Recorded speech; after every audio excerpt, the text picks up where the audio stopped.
Hello. So in this masterclass, we are going to be looking at the other side of business. So there's a lot here on the strategy, and that's really important because strategy gets you to the door, right? But we will not open that door and expand into all we are meant to become if we still hold our internal blocks.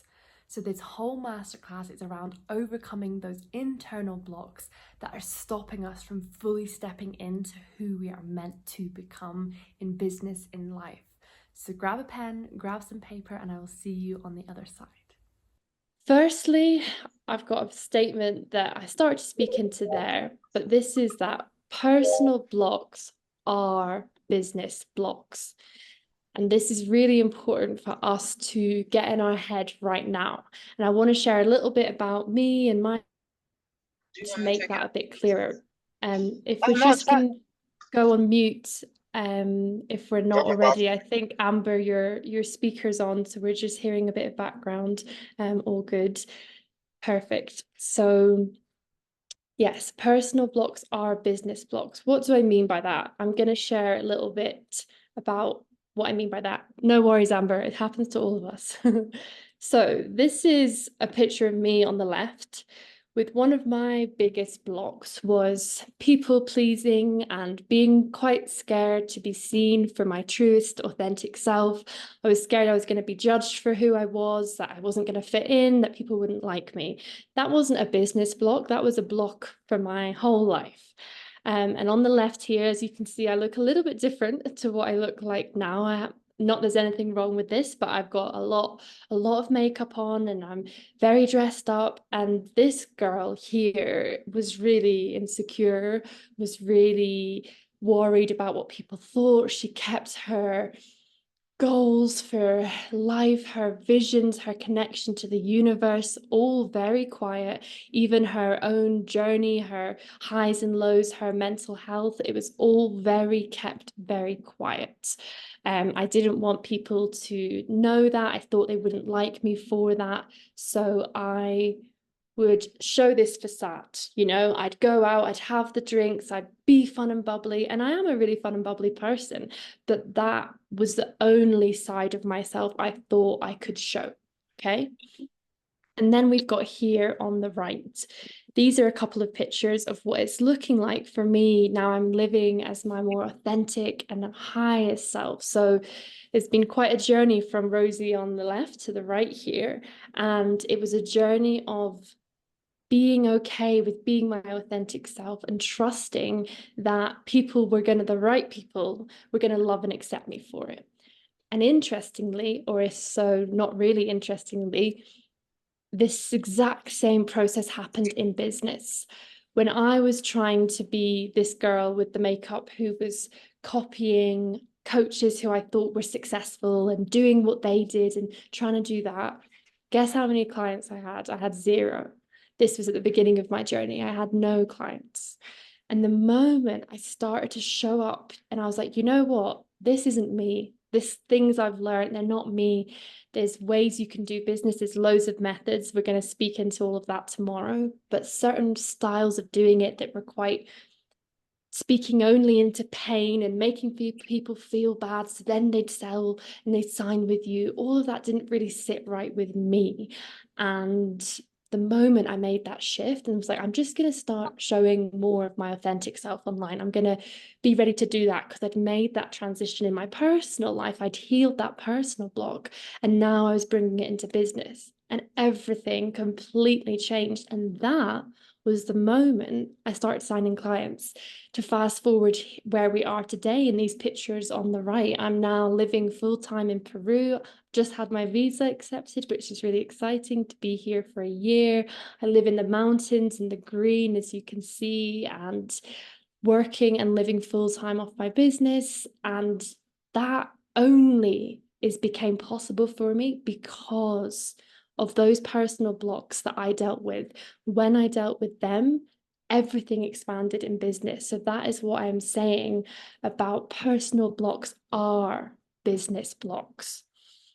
And I want you to think to your own life for a moment and imagine what it could be like for you to embody your authenticity more. and being, that was my wound. Maybe there's different wounds, right? We're going to speak into our different blocks. Maybe it's finally you feel like you're good enough, or finally you're not scared of failure, and everything that can come to you from that moment, everything that's waiting to expand for you when we heal and we move forward. So I just want you to envision whatever that is for you. You know, for me, this little town, I live in Peru. I was here 2 years ago backpacking. I had no money, I had no business, and I was like, I'm going to be back here. I want to live here. And this is me back here. So this is my dream in become my reality, right? So think of that for yourself and think about, wow, it's really possible. Like if I manage to overcome these blocks, like everything that my soul desires is waiting for me on the other side. So I hope that brings some good vibes to your heart, mind, body, and soul as you think about that. And the reason I'm sharing this session today and why we're going to really focus on strategy tomorrow is because both are so integral to the business journey. The way I like to describe it is strategy and having a roadmap is essential, and I'm not taking that away. And that's why I also teach that. You need strategy, you need to understand the roadmap, because the roadmap gets you to the door. But what enables you to open the door and walk through the door is overcoming your blocks, your fears, your doubts, because you could have the perfect roadmap, like Google Maps could take you right to the place you want to go. But to actually have the courage to walk through that door, that's a different element, which is why this challenge and everything I embody in my work is this blend of the two. I've really seen the importance of it. And if you only focus on one, the progression in business doesn't happen. So this is a little bit about what some common blocks. So from all my experience with clients who are early or aspiring solid entrepreneurs, these are the main 4 that often come up. And I want you, while I'm speaking through them, to think, does any of this identify with me, where I'm at my journey? It might be more than one, and that's okay. Or you might be really deep into one. So have a little think and reflection with yourself as I'm reading these out. So the 4 main areas where I see blocks happening is a fear of failure, a fear of success, a fear of not being good enough, and a fear of judgment. I'm going to speak a little bit into what these could look like before we move on today to how we can start to do the healing and overcome those blocks. So a fear of failure might look like being really hesitant to actually start the business, start the Instagram, start to tell people your desires to build this thing, because you feel like, what if it doesn't work? What about if I'm disappointed? What about, and there's all these what ifs towards the negative, and that halts you from doing anything. Another fear of failure trait is avoiding taking risks. Sorry, I'm just seeing, Roger, your comment there. I saw that at the beginning that the volume wasn't working. What I'd recommend, because it seems to be okay for everyone else, if you leave and come back and I'll accept you straight away, so you can hopefully have volume that connects. Sometimes Zoom's just a little bit crap. Oh, I'm just thinking, if you have no volume, maybe you can't hear me say that. So let me just type that quickly. Leave, sorry guys, bear with, leave the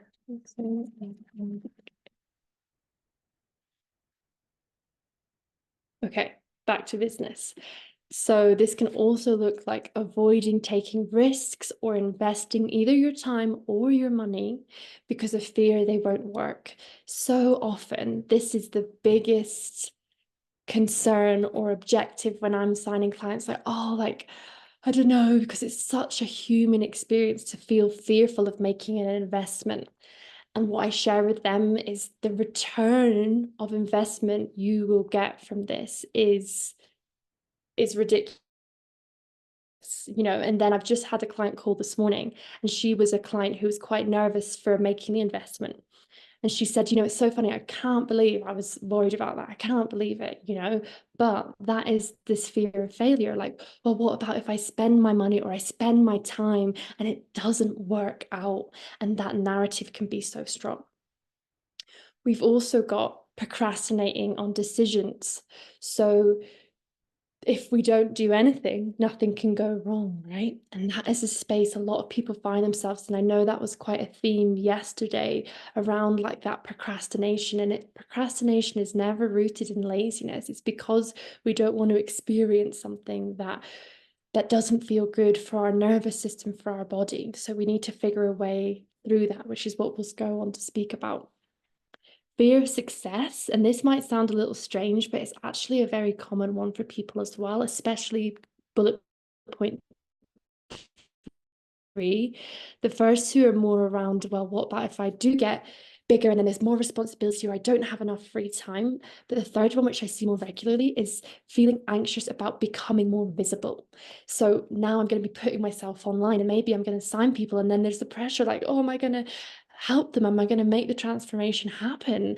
And people are going to see me. And what about if someone says something negative about me and other people see it because now I've actually got a bit of a following or a business? So that's a really common block that can also halt your expansion. Not being good enough. This is another one I see time and time again, and this can look like undercharging for your services. So you might have your offering, your service, your product, and you have it at a really low price because you just don't quite feel good enough. And that self-doubt is reflected in the pricing. Another way of not feeling good enough is when we overwork to prove we're worthy. And this was one of my biggest blocks as well at the beginning of my journey. I used to give 150% because I thought I had to, because I wasn't actually good enough. So I needed to do more than everyone else just to get to the same level. And that was such a internal narrative and wasn't an external thing. It was me with myself feeling that way. I would never feel I could take rest. I had to keep moving forward. And thankfully, I've done that personal healing translated into business healing, and that's no longer something present in my life. Again, avoiding opportunities to showcase your expertise, your offerings, because you've got fear of being exposed as a fraud. This is kind of that imposter syndrome, like, but am I doing this? Do I have this gift? Am I really good enough at doing this thing? All of those questions. And the final one is fear of judgment. So that's what I spoke about with those two images of me and worrying about what people thought about me. So this might look like diluting your brand message and not being authentic online, avoiding being visible on or offline for fear of being judged, or maybe even the thought of making social media and content and videos of you speaking, it just makes you go, ah, at this point, because there's such a block of the fear of judgment. I want to say if any of those areas are you, I have had a client in every one of those blocks, and every single one of them has overcame it. Not because they're special superhuman clients, but because we all hold the potential, and so do you. So I really want you to feel that, even if it feels out of reach right now. I'd love to hear out of those, which one, the fear of failure, success, not being good enough, or judgment resonates most with you, and where you're at right now in your journey and how that might be impacting your business. So feel free to share in the chat. I'd love to hear and speak through, yeah, which one resonates with you? What one, when I was speaking, where you're like, oh gosh, I feel like she's talking directly to me? And how is that potentially playing out in your business or the idea of starting the business, whichever stage you're at? I'd love to hear. So I will keep a little eye on the chat and have a sip of tea while I wait.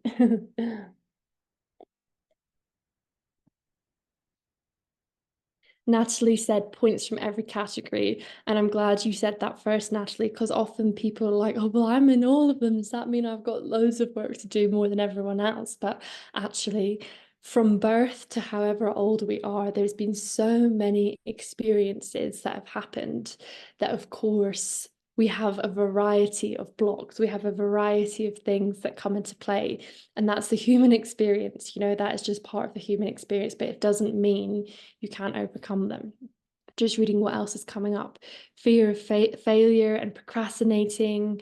I hear that as well. And maybe this is also something about procrastination has got quite a negative it's quite a negative term in our society, and we can feel shameful if we're procrastinating.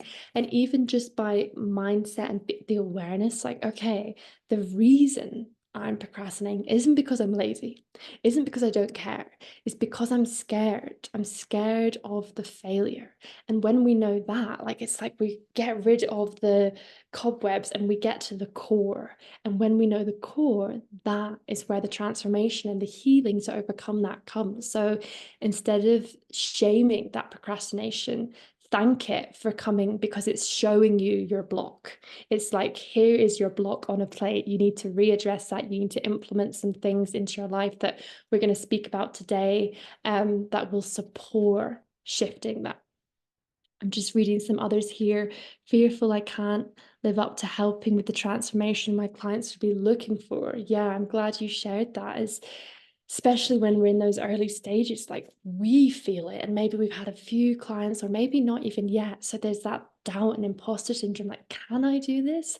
And this is how yesterday's session around building that self-trust, which we only scratched the surface on, but I go in a lot more detail about that in my upcoming program, which goes all about the nervous system, the body, the regulation, how we make the switch out of these spaces. There's so much more on that, you know, hours and hours, which is why we can only scratch the surface here, but we're still scratching it and we're still getting really tangible stuff. And that's such a human fear. So again, often we can judge ourselves for having this. It's like, well, is it human to fear that? Probably. But do I need to listen to that fear? No. I can learn how to nurture that fear, which is what we're kind of going to speak on to shortly, like how we overcome it. But I don't have to let it control me. I'm going to give it some reassurance, and then I'm going to come in with some more empowerment, which, as I said, we're going to go into a lot more detail later in this session. Natalie shared some more specific ones there: fear of failure, being seen, overwhelm, judgment. Whitney shared fear of not being good enough, always undervalue what I offer and feel like I need to work harder to give more. I can definitely resonate to that at the beginning of my journey, Whitney, as I said. And it's truly self-chains, right? When we don't feel we're good enough, it's a self-fulfilling prophecy. Then we don't go for those bigger opportunities, so we don't put ourselves out there, and therefore things don't come to us, and it reaffirms that we're not good enough. Yet it's all this internal thing that you and all of us hold the power to change. Again, we're going to speak into it. I'm not just going to let you list your fears and say, okay, end of the call, nice to speak. I'm going to give some solutions and support. And the final thing I'm seeing here is I can find myself in all of them, some more, some less. Exactly. So this is just the human experience. There are aspects of everything we relate to. We are multifaceted. If we all had one block, it would make life simpler, but we don't, because we've had different experiences, but they're all within our power to change, which is what we're going to dive into. And yeah, on that note, maybe this kind of second question, how do you see this playing out in your early or aspiring business? I'm going to send that as a question in the Facebook tribe after this call. So to give you a little bit more time to think about that, I'd love for you to write down your responses so that, yeah, you can really sit and think tangibly about that. So how do we begin to make this change? The first step is in changing the narrative. This isn't the end of the story, but this is our first step, okay? So, changing the narrative. What I mean by that is, think about the narrative we just shared here: fear of not being good enough, fear of failure, always overworking, undervaluing, all these things. This is a narrative that you have been playing out in your life, in your business journey. And these are stories of doubt, fear, and limitation. But imagine if they were stories of strength, growth, and success. And often, without realizing it, we are the thing reinforcing the negative story that holds us back. I spoke in yesterday's session about imagine if every day you woke up and there was someone at the end of your bed saying, you're crap, you're not good enough, don't even bother getting up. So we are often that voice for ourselves. So throughout the whole day, we have over 40,000 thoughts a day. Imagine what proportion of them are negative towards yourself for what you're capable of right now, and how that is so reinforcing of the journey, right? But this is key. that voice, that person at the end of the bed who is saying those things, that's not actually you. That's not your core. What that is you reliving a past wound, a past trauma, a past fear. It's something based in the past. I often describe this like that fear is a cloud and it comes over the whole sky and all you see is cloud and you think, fuck, I'm the fucking cloud. But actually, you are the blue sky. You are always the blue sky. Your soul, your higher self, whatever you want to word it. You are the blue sky. And yes, clouds come, but clouds go. You know, you can hold that fear and you can overcome that fear. But at the moment, if you're staying feeling you are the cloud, what it's like is watching the same story run over and over and over again in different areas of your life. It's like the tape. Tape is an old-fashioned word, you know, we used to have videos. That's how we'd watch our films. But it's like that's jammed and it's showing us the same wound of this block. And I want to give you a bit of an example of this so it's more tangible for you. I've written down an example, so that's what I'm looking at down here. So imagine you're watching the movie called You're Not Good Enough. So you've gone to the cinema, you've checked in, you're watching the You're Not Good Enough movie, right? And every day you choose to go to the cinema and watch that movie. And there's different scenes. Sometimes they're in the park, sometimes they're on social media, sometimes they're just in their house, sometimes they're with other people in this movie. But it's the same movie. It's the movie of You Are Not Good Enough.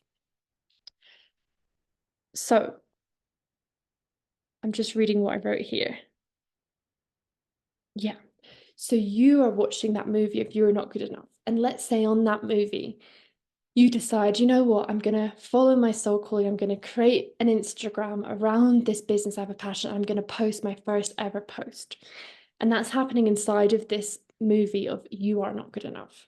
And so you are then doing that in that movie. Therefore, you think the post is not good enough. You don't post it. You feel shit about it.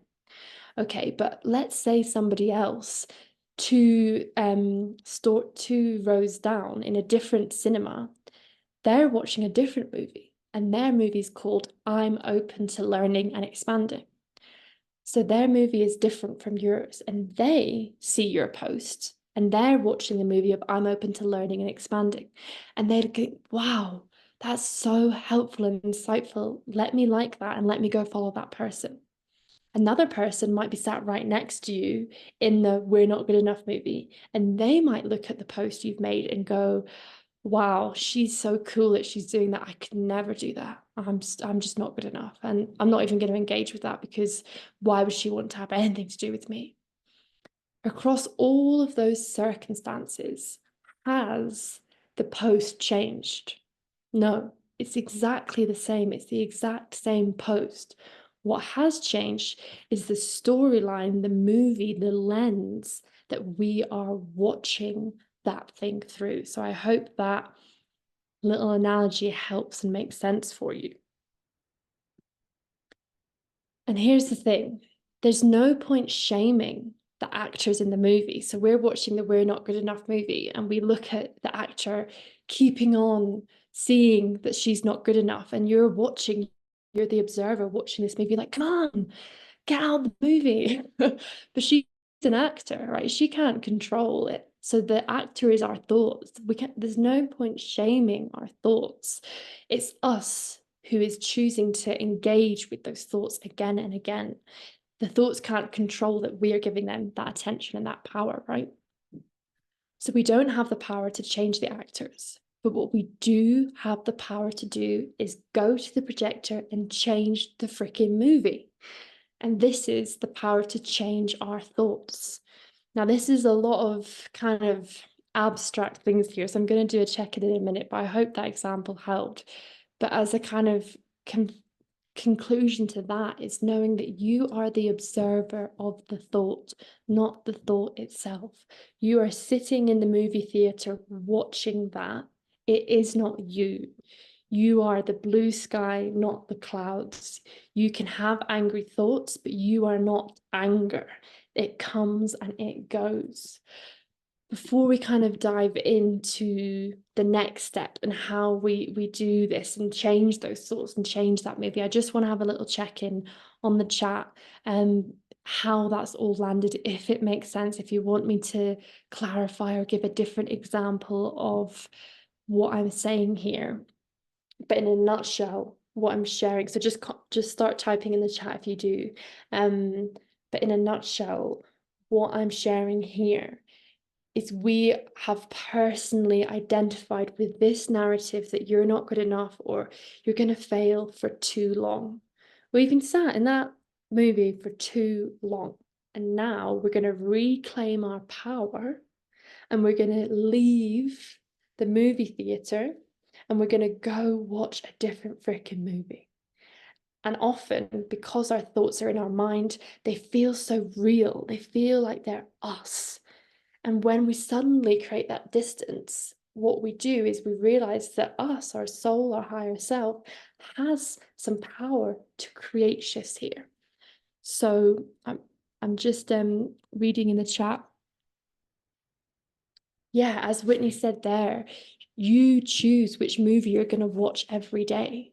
You are the person with that autonomy. And our thoughts, like I said, we have over 40,000 thoughts a day. Some of them are like, oh, did I buy milk? Right. And we don't spend the whole day thinking, oh, did I buy milk? Did I buy milk? We don't cling on to that thought.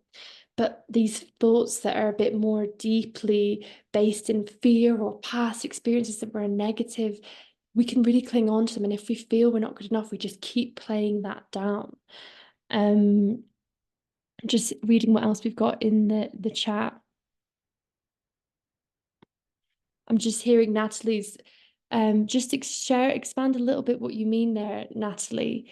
So you can change, but you get disheartened when others don't respond to that. So do you mean when they don't respond to the new you, or that they aren't also changing? Just clarify that so I'm not going on a spiel that isn't helpful for you. Yeah, anyone else, if they want to share anything, please do so before we go on to what the hell we do about this.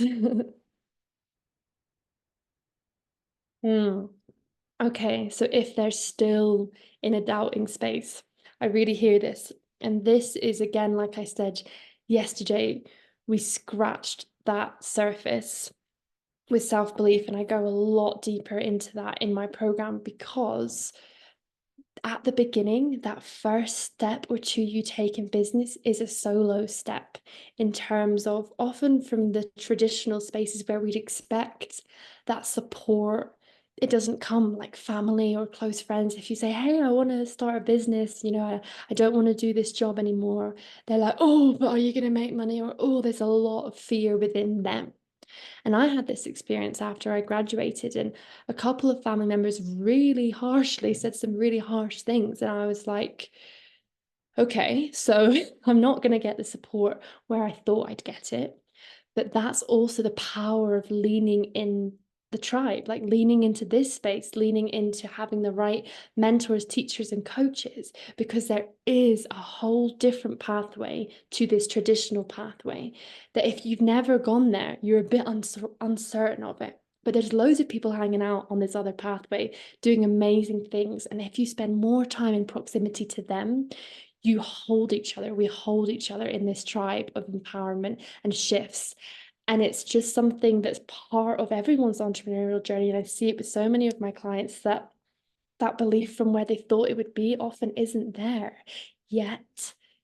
It comes, but you can't wait. They only celebrate you when the success comes. Not all of them. This is not for everyone, but I'm just speaking into what Natalie shared. And I know from my experience, the same family members who said, don't do that, you're never going to make it, blah, blah, blah. And now like, oh, look at you, you're doing great, and telling all their friends about what I do. So if I'd let their opinion stop me, it's not even a true opinion, right? They're just saying that from fear. And we can hold compassion that they live in that fear, and you can be the pioneer for your friends and family to show them there's a different way. And that could be really inspiring. And one day it brings them pride. So just want to share that as a little journey, Natalie. But I truly hear you. And I think the best piece of advice I can give is surround yourself and get in proximity to people who are the empowerer, and don't have that expectation from those traditional spaces where, because you're taking an untraditional path, they may not be super accepting. I'm just hearing what George is sharing as well. And I hear you on that multiple movie energy as well that can come in. And if this is just you, or it can also be, you mentioned you might have ADHD. My partner has ADHD, so is my best friend. And I used to actually coach for ADHD and autism charities. So I've got a lot of experience with that. And it's so easy to kind of be doing a bit of this, and then that also doesn't really feel like you're moving things forward and moving that needle forward. But there is ways to work with your brain when you can be accepting that maybe your computer system is different. Someone explained it really well, like, we're just androids and apples, right? You're literally working, if you are neurodivergent, on a different computer system. So you cannot use the same tools, or they don't work as well, but other things work way better when you understand your computer system. And Georgia, please feel free to shoot me a message after today, and I can share some support and resources that are a bit more neurodivergent friendly if some of this isn't all landing. So know that space is available. Okay, that was a lot of me talking on, so I want to share how, and then we're going to move into a little bit of journaling, a bit of self-reflection time. Either I'm going to send you these prompts, so maybe just speak out on the chat for now, and then have that more intimate time with yourself to journal on them before day 3. But here we go. This is how we create that shift. So we have the block. We're aware now that it's a narrative, that we've been choosing to watch that movie. How the frick do we shift it? And this isn't about changing our thoughts or ignoring reality or pretending everything's great and going to the I'm pretending everything's great movie every day when actually it's not, because that feeds into toxic positivity, that's feeds into suppressing things that doesn't agree with our nervous system, our body, our sense of fulfillment, joy, peace, and happiness. So we don't want to ignore it. What we do want to do is these 3 steps, and I've just seen, Amber, I've noted your message as well, so I'll keep you in mind as well. A 3-step thing here. So the first is listen to the fear behind the block. So the block might be, that you're not posting, for example, but the fear is the fear of failure, and we have to listen to it. Think of it like a little girl or boy in you. If the little girl is scared and we just ignore it, it's not going to suddenly not get scared, right? It needs to feel seen and it needs to feel heard before it can move on. So not listening to the fear would be just closing your eyes and ignoring what's happening. But when you open your eyes, the movie's still running, okay? It's still playing out. So this isn't the solution. We want to listen. And maybe that's as simple as closing down the eyes, connecting to yourself, and seeing, okay, I'm procrastinating because of a fear of failure here. What I'm going to do is I'm just going to acknowledge that, and I'm going to say, I know you're scared. Like, I'll just use myself as an example. I know you're scared, Rosie. It is scary. I really hear you. I just want you to know I hear that. I'm here for you. And start to provide, that's kind of moving into step 2, nurturing the fear. So what kind of dialogue, and sometimes this could be in your mind, sometimes speaking out is really powerful, just you on you. No one's going to think you're crazy, not in this tribe. So what do you need to hear? What does that scared little girl or little boy in you need to hear to have the courage to leave the movie theater? So for me, I often need to kind of speak to myself really softly and really kindly at the beginning. And then often using that as a mind-body approach. So I often put my hands on my heart because that's where I feel I can connect to myself. Other people, it might be your belly, your gut center, or just embracing yourself. And always the power of words is when we combine them with the body, which again we spoke into yesterday. And then that third step is shifting this perspective. And this is around, let's say someone is lying in a pool of their own tears, and we go over and we nurture them, like, oh, I'm so sorry you're feeling that way. And we just lie next to them. That's not actually the best thing we can do to support them, because now we're just both drowning in this puddle of tears. So yes, we go over to them and we sit by them and we say, hey, I'm really sorry. I know it's fearful. I know you feel that in your body. Again, like I said, this really links to the nervous system, which we speak about in my program in a lot more detail, but we provide that. But we don't sit there in that puddle. We say, come on, I know you're feeling that way, but we've got this. And you bring in your soul, your higher self, to speak to that fear version of yourself. And there's this internal dialogue where your higher self or your soul speaks and nurtures the fear and then freaking empowers it. Says, I know you're scared, but think of everything that's possible. Think of all we could do, all those dreams you've had. You know, I shared maybe a month ago on my Instagram, a screenshot on my notes from 2021 or 2 that I'd written, and it was filled with self-doubt. And it was just when I was thinking about starting my diploma to become accredited as a coach. And I wrote something like, maybe I'm not cut out for this. Maybe I don't need to travel the world and have a business. You know, I find it really anxiety inducing and da da da da. And all of that was such a story of my lower self, of my fear-based self. And if I'd listened to that, there's no way I'd be sat here in Peru delivering this to you now, right? The same way, though, if I just ignored it, I wouldn't have been here either. It's holding that loving relationship with the fear instead of hating on the fear and then showing it the way, showing it a sense of empowerment.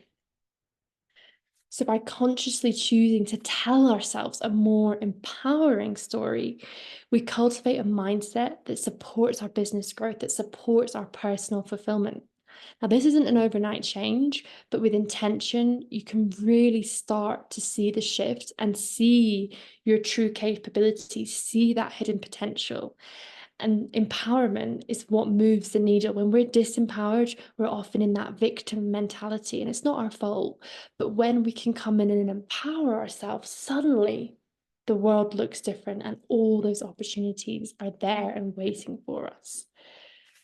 So these are the prompts that I wrote out. Maybe, yeah, I'm just thinking time-wise. I think it would be valuable for you guys to have the chance to sit and think on this. So Okay, now with your answers to those journal prompts, I want to be here to support you.